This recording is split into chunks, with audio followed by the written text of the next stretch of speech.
Welcome to the Unify Academy. जैसा कि हम लोगों ने लास्ट लेक्चर में हमने पढ़ा था चेंज द डिग्री का सेकेंड पार्ट, जिसमें वन ऑफ द टाइप और टाइप कंपैरिजन दो हमने पढ़ा था। आज हम लोग उसी के थोड़ा सा आगे चलते हैं। आज का हमारा टॉपिक होगा चेंज द वॉइस, यानी जैसे वो चेंज द डिग्री था ऐसे ये भी है चेंज द वॉइस। मतलब यहाँ आवाज नहीं बदली होती है, बस उसके बोलने का तरीका बदल जाता है। मीनिंग वही रहती है, सब कुछ वही रहेगा, बस तरीका थोड़ा सा घूम के बोलना रहता है और कुछ नहीं। तो इसमें भी दो अलग अलग पार्ट है, तो जरा हम लोग देखते हैं दो पार्ट दो टाइप्स क्या क्या है। तो पहला टाइप मैंने आज के दिन में लिखा हुआ है, पहला टाइप आज के दिन में लिखा हुआ है। तो पहले टाइप में लिखा हुआ है when the sentence start with subject. जब कोई वाक्य शुरू होता है सब्जेक्ट से यानी कि कर्ता से, तो वैसे सिचुएशन पे क्या रूल्स होते हैं और क्या नियम होते हैं वो जरा देखते हैं। ज्यादातर क्वेश्चन हमारे एक्टिव वॉइस में आते हैं, हमें पैसिव वॉइस में बनाना पड़ता है। तो मैंने यहाँ पे रूल्स लिख के रखा हूँ, एक्टिव वॉइस है पैसिव वॉइस। तो एक्टिव वॉइस के सामने मैंने क्वेश्चन लिख दिया है पहले से, मतलब ज्यादातर क्वेश्चन किस में आते हैं एक्टिव वॉइस। बहुत रेयर केस होता है कि क्वेश्चन इसमें आता है और हमें आंसर एक्टिव वॉइस में बनाना पड़ता है। उल्टा बहुत रेयर केस में होता है, बहुत कम होता है, जल्दी जल्दी नहीं पूछा जाता है या ज्यादातर नहीं पूछा जाता है। आते हम लोग तब थोड़ा सा आगे। तो रूल्स देख लेते हैं एक्टिव वॉइस की। Subject, helping verb, main verb, object etcetera. तो याद है हमने सेंटेंस बनाने का नियम भी यही था हमारा, तो मतलब हमारा वो नियम, ये नियम क्या है, सेम है। दूसरा आते हैं हम लोग पैसिव वॉइस, उसका नियम क्या है। आंसर बनाते टाइम सबसे पहले क्या लिखना रहता है, ऑब्जेक्ट, इसके बाद हेल्पिंग वर्ब, मेन वर्ब का थर्ड फॉर्म यूज करना पड़ता है, उसके बाद लिखना पड़ता है बाय, बाय के बाद सब्जेक्ट, सब्जेक्ट के बाद एक्सेट्रा, इतना लिखना पड़ता है। कुछ चीजें होती जो हमें बदलते समय एक्टिव वॉइस से पैसिव वॉइस हेल्पिंग वर्ब भी चेंज होता है, तो उसमें नियम क्या क्या चेंजेस होते हैं वो भी जरा देख लेते हैं। तो एक्टिव वॉइस में डू डज, याद है हमने देखा था डू डज टेंस पढ़ते टाइम उसमें नहीं लिखा रहता था, बल्कि उसकी जगह क्या लिखा रहता था, मेन वर्ब का फर्स्ट फॉर्म। तो जहां पे भी मेन वर्ब का फर्स्ट फॉर्म होगा और डू डज वहां पे मेंशन नहीं होगा तो समझ जाना मेन वर्ब का फर्स्ट फॉर्म दिया है, तो क्या होगा उसको बदलते टाइम पैसिव वॉइस में जब चेंज करेंगे तो इज एम आर आएगा। इन तीनों में से कोई एक हेल्पिंग वर्ब लेंगे पैसिव वॉइस में।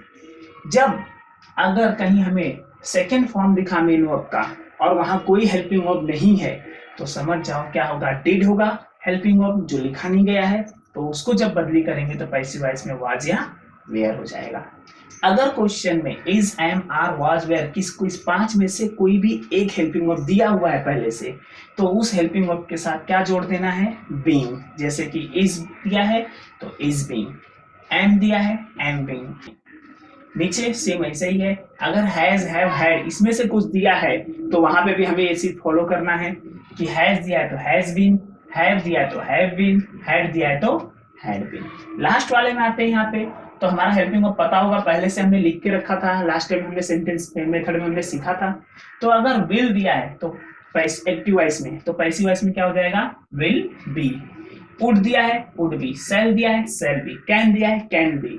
ऐसे हमें पूरा का पूरा चेंज करना है। कुछ चीजें और बदलती है, जिसे कहते हैं हम लोग जब सब्जेक्ट को ऑब्जेक्ट पे लेके जाते हैं तो वहां पे क्या हो जाएगा, चेंज होता है। जैसे आई है सब्जेक्ट में तो ऑब्जेक्ट पे जाएगा, क्या बन जाएगा, मी। तो मैंने एक्सप्लेन करके दिया हुआ है। तो यहाँ तक क्लियर है।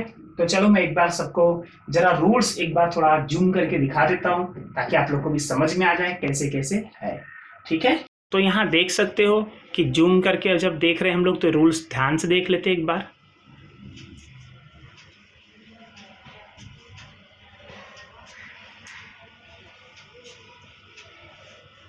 तो ये हमें क्लियर हो गया होगा कि हमारा जो रूल्स है वो क्लियर हो गया है। थोड़ा सा आते हैं हम लोग एक्टिव वॉइस पैसिव वॉइस के नियम को भी थोड़ा जूम करके देख लेते हैं।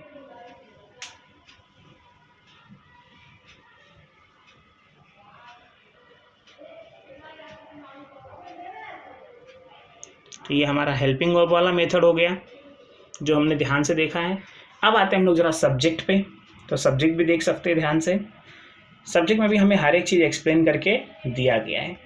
इसके बाद हम आते हैं हमारे क्वेश्चन पे। तो क्वेश्चन दिया गया हमें पहले से कि I can finish my work before sunset, change the voice दिया गया है। दूसरा क्वेश्चन भी जरा इसी के साथ देखते हैं।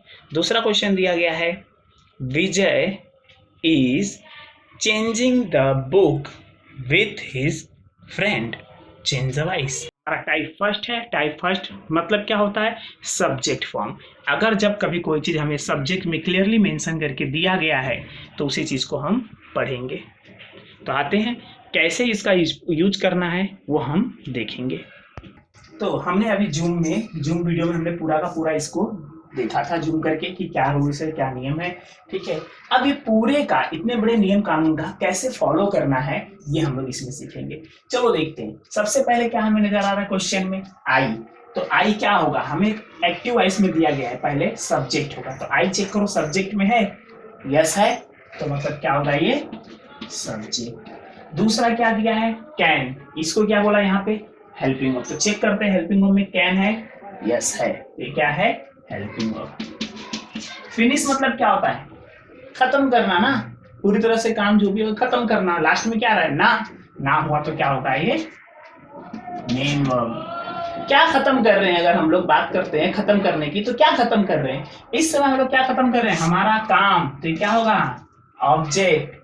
बच गया जो क्या होगा फिर? ETC। हमने इसके बारे में एक्सप्लेन करके पढ़ा हुआ है ऑलरेडी। ठीक है, तो अब हम लोग इसको, एक तो क्वेश्चन मिल गया हमें कि ये किसमें दिया है? एक्टिव वॉइस रूल्स में दिया है। हमें क्या करना पड़ेगा फिर? पैसिव वॉइस में कन्वर्ट करना है। चलो देखते हैं कैसे होगा। सबसे पहले क्या बोला है रूल्स में?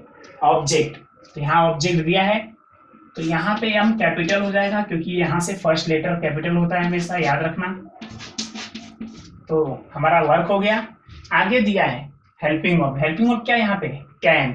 जब कभी भी एक्टिव वॉइस से पैसिव वॉइस बनेगा तो कैन यहाँ पैसिव वॉइस में बोला गया प्लस बी, मतलब क्या हो जाएगा? कैन के साथ क्या जुड़ेगा? बी। क्या बन जाएगा? Can be. मेन वर्ब का थर्ड फॉर्म फिनिश है तो क्या होगा? फिनिश्ड। मेन वर्ब का थर्ड फॉर्म क्या हो जाएगा? फिनिश्ड। इसके बाद बाय। पूरे क्वेश्चन में कहीं दिया है? नहीं, तो इसको जैसे है वैसे लिख दो।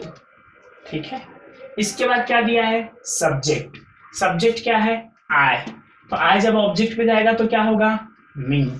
तो क्या लिखेंगे यहाँ पे? मी। क्या बच गया है? Before sunset. तो यहाँ लिख देता हूं मैं बिफोर सनसेट। तो एक बार पढ़ के जरा देख ले। I can finish my work before sunset. मैं मेरा काम सूर्यास्त से पहले खत्म कर सकता हूं। यहां क्या दिया है? My work can be finished by me before sunset. मेरा काम खत्म किया जा सकता है मेरे द्वारा सूर्यास्त से पहले। यानी सूर्यास्त से पहले मेरा काम मेरे द्वारा समाप्त किया जा सकता है या खत्म किया जा सकता है। नेक्स्ट आ जाते हैं हम लोग अगले टॉपिक पे। क्या दिया है? इसका भी चेक करते हैं। यहाँ पे विजय के दिया है, नाम दे दिया। तो नाम क्या होगा? सब्जेक्ट होता है नाउन। चलो देखते हैं। तो यहाँ पे क्या होगा? सब्जेक्ट। इज दिया है, इज क्या होगा? चेक करो, इज एक्टिव वॉइस में इज कहाँ दिया है? यहाँ दिया है। तो ये क्या होगा? Helping verb.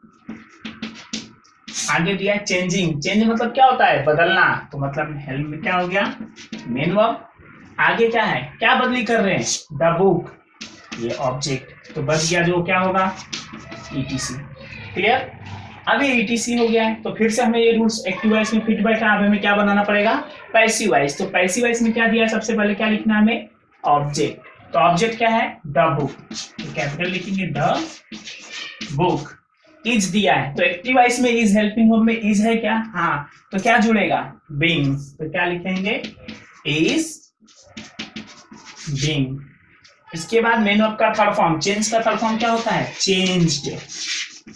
चेंज। आगे क्या दिया है? बाय। तो उसको वैसे ही लिखना है, कुछ नहीं करना है। फिर बोला है सब्जेक्ट। सब्जेक्ट क्या है? विजय। अब हम बोलेंगे इसमें हम ढूंढे सब्जेक्ट में विजय कहीं है? नहीं है। तो अब क्या करना पड़ेगा? जब नहीं मिला ना उसमें तो जैसे वैसे वहां पे फिट कर दो उसको, सिर्फ बी कैपिटल कर देना क्योंकि नाउन है। ठीक है, तो विजय। क्लियर? बचा क्या है? ETC। ETC आगे लिख दो विथ हिज फ्रेंड। अब जरा पढ़ के देखते हैं। Vijay is changing the book with his friend. Vijay अपने दोस्त के साथ पुस्तक बदल रहा है। अब the book is being changed by Vijay with his friend. Book बदली की जा रही है विजय और उसके दोस्त के द्वारा। ठीक है, तो इसमें कोई डाउट है? सॉल्यूशन करना ऐसे ही होगा हमेशा। थोड़ा कम समय में वीडियो बने, इसलिए जितना ज़्यादा हो सके शॉर्ट करने की कोशिश कर रहा हूँ। कुछ लोगों को डाउट होगा कि बाय कैसे आया, क्या आया है, कैसे बनाया गया है। तो ऑलरेडी तुम्हें तुम्हारे स्कूल्स और के टीचर्स या फिर तुम जहाँ पढ़ते होगे ट्यूशन क्लास के टीचर्स ऑलरेडी इसके बारे में डिटेल में एक्सप्लेन किए रहेंगे। मैं सिर्फ और सिर्फ इतना गाइड कर रहा हूँ कि एटलीस्ट एग्जाम में तुम्हारा मार्क्स स्कोर हो जाए। ठीक है, तो उसको कंटिन्यू वॉच करते रहे, देखते रहे, सबको यहाँ भेजते रहे। जो भी जिसको भी ज़रूरत होगी, जो बच्चों को ज़रूरत है बेसिकली इंग्लिश ग्रामर की, तो ये इम्पॉर्टेंट है। बच्ची जो इंग्लिश स्पीकिंग की क्लास है तो तुम्हें आगे देखने को मिलेगी कम्युनिकेशन सेशन में, यानी कि English speaking course part 2 communication. इसके अंदर पूरा टोटल कम्युनिकेशन बेस देखने को मिलेगा, कैसे एक्चुअली हम सीखेंगे। नॉर्मली हम ज्वाइन तो करते हैं, बहुत कुछ करते हैं, बहुत कुछ कोशिश करते हैं, but end of the day हमारा कोशिश पूरा का पूरा टोटली फेल हो जाता है।